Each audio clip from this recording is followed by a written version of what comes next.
Hello bachcho, let's start the question and the question says if an amoeba is kept in distilled water, its contractile vacuole will option A disappear, option B become swollen and full of water, option C work faster or is it option D have no effect. हमसे बोला गया है अगर हम amoeba को distil water में रखेंगे तो उसके कॉन्ट्रेक्टाइल वैक्यूल पे क्या असर पड़ेगा. So let's start with our key concept. The key concept of this question is amoeba. Amoeba के बारे में जानते हैं. तो अमीबा क्या है? तो अमीबा एक यूनिसेलुलर ऑर्गेनिज्म है. क्या है? एक यूनिसेलुलर ऑर्गेनिज्म. Unicellular organism. अब जो अमीबा है इसका लोकोमोशन कैसे होता है तो वो देखते हैं. इसका जो लोकोमोशन होता है वो अकर करता है टेम्पररी फिंगर्स लाइक स्ट्रक्चर्स. तो उनको हम क्या बोलते हैं? इनको हम बोलते हैं सूडोपोडिया. सूडोपोडिया मतलब इसका मतलब है फॉल्स फीट. क्या मतलब है इसका? इसका मतलब है फॉल्स फीट. तो अगर हम बात करें अमीबा की तो इसका न्यूट्रिशन देख लेते हैं. तो जो अमीबा का न्यूट्रिशन है वो क्या है? इसका न्यूट्रिशन है हेट्रोट्रॉपिक हेट्रोट्रॉपिक एंड होलोजोइक. कैसे न्यूट्रिशन है? Heterotrophic and holozoic. अगर हम बात करें अमीबा की रिप्रोडक्शन की तो वो कैसे होता है? तो जो अमीबा का रिप्रोडक्शन है वो कैसा होता है? वो होता है एसेक्सुअल. कैसा? एसेक्सुअल. या तो बाइनरी फिशन या फिर मल्टीपल फिशन. बाइनरी और मल्टीपल फिशन. तो ये होता है इन अमीबा. अमीबा का स्ट्रक्चर देखें तो अमीबा का स्ट्रक्चर कुछ इस तरीके से है. ये जो अंदर ऐसे एक स्ट्रक्चर होता है इसके एंड एक स्ट्रक्चर ये हो गया. देन ये कुछ इस तरीके से एंड यहाँ पे ये कुछ इस तरीके से होता है. ये कुछ इस तरीके से है. अब हम करेंगे इसका नेमिंग. तो सबसे पहले ये देख लेते हैं ये जो प्रेजेंट है ये क्या है. तो ये है अमीबा का प्लाज्मा जेल. क्या है? Plasma gel. अंदर जो प्रेजेंट है वो है प्लाज्मा सोल. ये जो प्रेजेंट है इसको हम बोलते हैं एक्टोप्लाज्म. एक्टोप्लाज्म.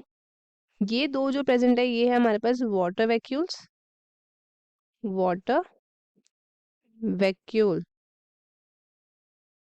ये जो हमारे पास प्रेजेंट है इसको हम बोलते हैं contractile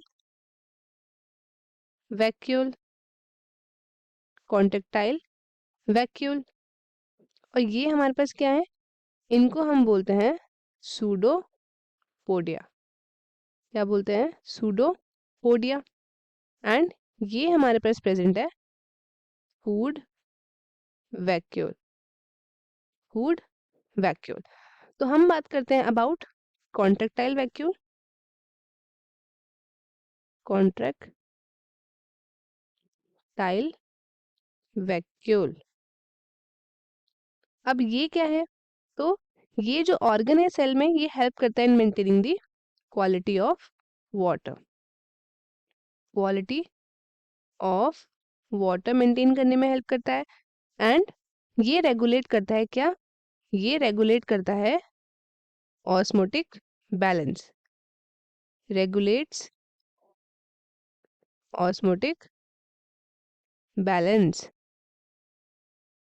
osmotic balance in cell.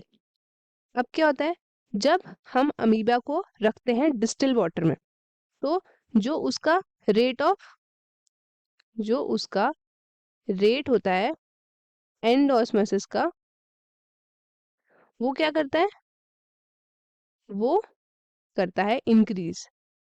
क्या करता है, वो करता है इंक्रीज। तो अब क्या होगा, फिर उसमें होता है मूवमेंट, किसका मूवमेंट होता है, वाटर का मूवमेंट।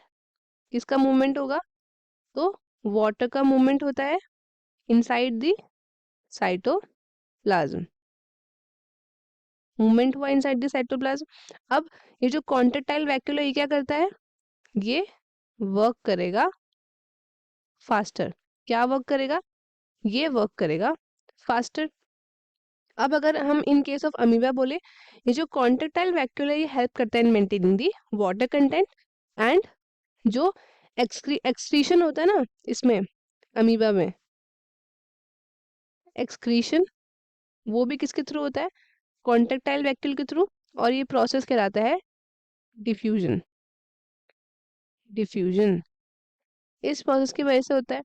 एंड इसमें क्या होता है, डिफ्यूजन का मतलब क्या हुआ, इसमें क्या हो गया, इसमें होगा movement of molecules, movement of molecules, movement होगा मॉलिक्यूल्स का, कहाँ से, तो फ्रॉम जो रीजन होगा हायर कंसेंट्रेशन का से लेकर जो रीजन होगा लोअर कंसेंट्रेशन में, वहां से वहां मूवमेंट होगा।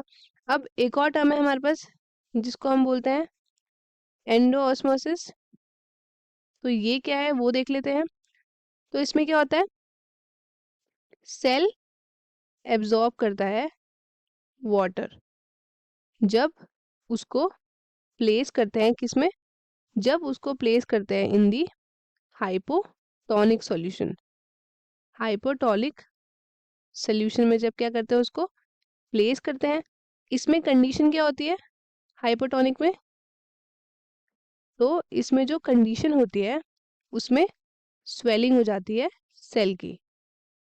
क्या हो जाती है, स्वेलिंग ऑफ सेल। और क्यों जाती है, क्योंकि लो सल्यूट कंसेंट्रेशन होता है इन सराउंडिंग, तो इसलिए क्या होता है, स्वेलिंग ऑफ सेल। अब हम चलते हैं क्वेश्चन की तरफ। क्वेश्चन में क्या बोला है, if an amoeba is kept in distil water its contractile vacuole will disappear, गलत हो जाएगा। Become swollen and full of water, नहीं। वर्क्स फास्टर या हैव नो इफेक्ट, इफेक्ट तो होगा but it will work faster. Option C जो है हमारा करेक्ट है।